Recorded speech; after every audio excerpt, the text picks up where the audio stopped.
ሰላም ጤና ይስጥልን። ይህ የሀገር ውስጥና የውጭ መረጃዎችን የምናቀርብበት የባሚ ቻናል ነው። በዛሬው መረጃ የአሜሪካው ፕሬዝዳንት ዶናልድ ትራምፕ በሆርሙዝ የባህር ሰርጥ ላይ የተናገሩትንና የኢራንን ምላሽ ይዤላችሁ መጥቻለሁ። ቪዲዮውን ከመጀመራችሁ በፊት አዳዲስና ወቅታዊ መረጃዎችን ለማግኘት ይህንን ቪዲዮ ላይክ ማድረግ፣ ቻናሉን ሰብስክራይብ ማድረግና የደውል ምልክቷን መጫን እንዳትረሱ።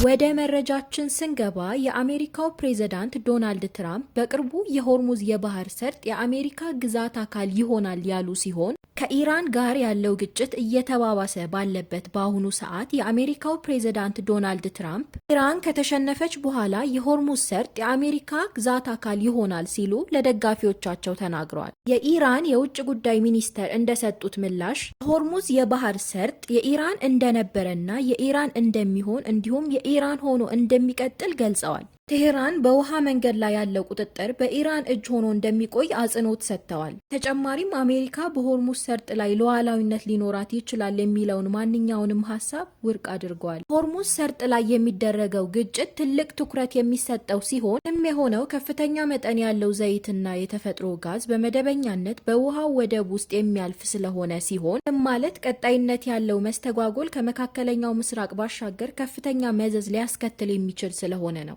ዓለም አቀፍ የነዳጅ ዋጋን፣ የመርከብ መጓጓዣዎችንና በዓለም ዙሪያ ያሉ ኢኮኖሚዎችን ያናጋል። በተያያዘ ዜና የኢራን የውጭ ጉዳይ ሚኒስተር እንደገለጹት አሜሪካ ጋር ቀጥተኛ ድርድር ለመጀመር እስካሁን ከውሳኔ ላይ አልደረስንም ያሉ ሲሆን በአደራዳሪዎች አማካኝነት የሚደረገው የመልእክት ልውውጥ ወደ ድርድር እንደተመለስን ተደርጎ ሊተረጎም እንደማይገባው አስረድተዋል። አክለውም በፓኪስታን አደራዳሪነት በሰኔ ወር በሁለቱ ሀገራት መካከል የተፈረመው የ60 ቀናት የተኩስ አቁም ስምምነት ማራዘም እንደሚያስፈልግ የሚገልጹ ሪፖርቶችን ውድቅ አድርገዋል። ሚኒስተሩ በሰኔ ወር በፓኪስታን ስምምነት ሰነድ ከተፈረመ በኋላ ለተከሰተው የኃይል እርምጃ አሜሪካን ተጠያቂ አድርገዋል። ኢራን በሆርሙዝ የባህር ሰርጥ ላይ አዳዲስ የባህር ላይ ማለፊያ መንገዶችን ለመዘርጋት ኢራን ጋር ስልታዊ በሆነ መንገድ እየሰራች እንደሆነ ገልጻ ማንኛውም መርከብ ማለፍ ግን በፖለቲካዊ መፍትሄ ላይ የተመሰረተ መሆኑን አስረድታለች።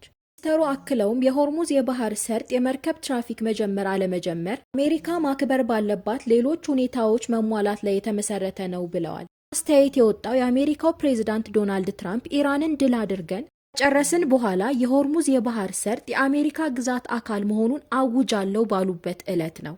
ሁለቱ ወገኖች የቃላት ምልልስ የሚያደርጉ ቢሆንም እዚህ ቁልፍ የውሃ መንገድ ቁጥጥር አሁንም አከራካሪ ሆኖ ቀጥሏል። ዛሬ የነበረን መረጃ ይህንን ይመስል ነበረ። ከባሚ መረጃ ጋር ቆይታ ስላደረጋችሁ እናመሰግናለን። ከዓለም ዙሪያ አዳዲስ አስተማማኝ መረጃ ለማግኘት ይህንን ቪዲዮ ላይክ ማድረግ፣ ቻናሉን ሰብስክራይብ ማድረግ እና የደውል ምልክቷን መጫን እንዳትረሱ። በሌላ መረጃ እስከምንገናኝ ደህና ይሁኑ።